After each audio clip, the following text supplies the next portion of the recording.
Hello, team, and welcome to episode 35, To Ask or Not to Ask. That is the question. Team, today we will be working on our follow-up questions. We will speak about what follow-up questions are in a minute.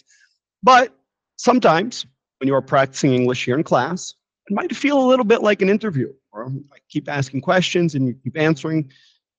Not the way a real conversation goes.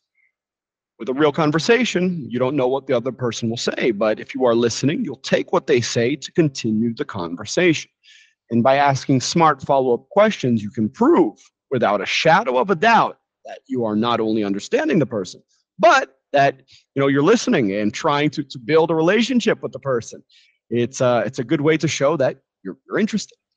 And I'm going to start with a word that I coined, which is Euzetia, from the Greek eu, good, zetesis, which would be an inquiry, and ia, that abbreviated form, it means a state or a feeling. So that state of making a good inquiry, when you ask a good question or when somebody asks you a good question.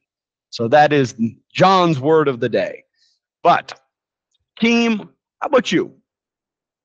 When do you ask good questions? What are good questions? All of this will be seen today in class. And I started with a little video from Vin Jiang. I've really been enjoying his content. He is an excellent communicator, and since you guys are studying a language, which involves communication, he's my recommendation. Great follow. And in this video, he talks a little bit about follow-up questions. It was the inspiration for today's class. And do you agree or disagree with this sentence? Asking people follow-up questions is invasive. I am going to take what Mr. Mateus said. And he said, when you're practicing English, it feels more comfortable to ask people questions, which I wouldn't normally in Portuguese. So I think that's a good reference. You're practicing conversation, so it's normal to ask questions. Day-to-day life, I think you need to pick your spots. And our talking point, we will start with this before we get to the activity. What makes a question good? How do you know when you ask the right thing? How do you feel when somebody asks you the right question? What makes you think, you know what, that was a good question? The appropriate times to ask follow-up questions, sometimes you can see the person does not want to talk. Active listening, what is it? How to use it?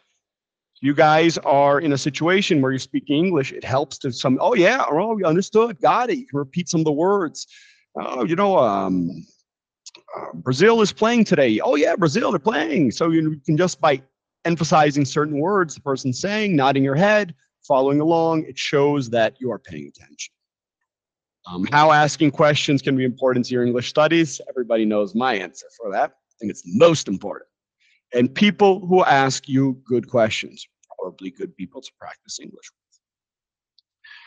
Now, team, our skill focus is follow-up questions. And of course, since we don't know what the person will answer, we can't 100% prepare for this. But a way that I like to think about it is you will start with a question, kind of a more open one, and you will kind of direct this question once the topic has been discussed. They'll give you some information and you'll kind of go deeper. And again, when the person has answered, you take what information they've given you and you use that to continue on. Even here I said follow-up question 1 and 2. In an activity we will see at the end, I would recommend 3. But the difference between just questions about a topic and a follow-up question is that you take something from what the person said to use in your question. This is a cool sketch. If anybody watched this movie, It Ends With Us. I know Ryan Reynolds and Blake Lively, they have been very popular with their movies, Deadpool and It Ends With Us. This was a fun sketch where he interviewed her love interest in the movie. Who would you like to be able to interview?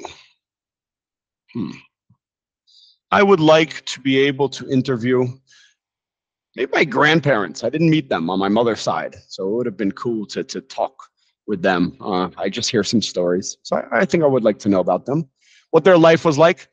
I would ask them why they had 15 kids. We're on our 2nd kid and we're already exhausted. Maybe 15 kids is a lot, but Next up, our second short story with Mr. Seven, this time with the beast who asked the questions, the Sphinx, from, I know they had it in Greek mythology, but I want to say Egyptians. The Egyptians created the Sphinx. I'm trying to remember what city he was outside of. Maybe Thebes? I guess that would be.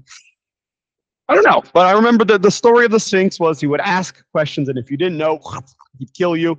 And if you were able to answer his riddle, his question, you were allowed to pass. And in this story, Seven is the one being asked the questions of the Sphinx.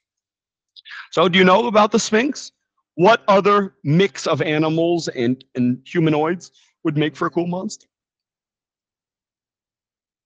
And our advanced challenge, always trying to bring what we practice into real life, IRL, in real life. Team, this activity with the follow-up questions, you can only practice with another human being. You can't plan what they are going to answer. Maybe I guess you could practice with ChatGPT, but still not the same thing as real life.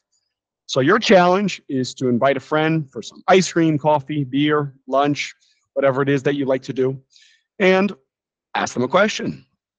Once they've answered, take what they say, ask them a follow-up question, and try to get 3 follow-up questions in a row. If you can do that, you have won your advanced English challenge point of the week. All right. So team, some vocab for you, but that is it. Like always, it is my pleasure. Thank you, and I hope to see you in class.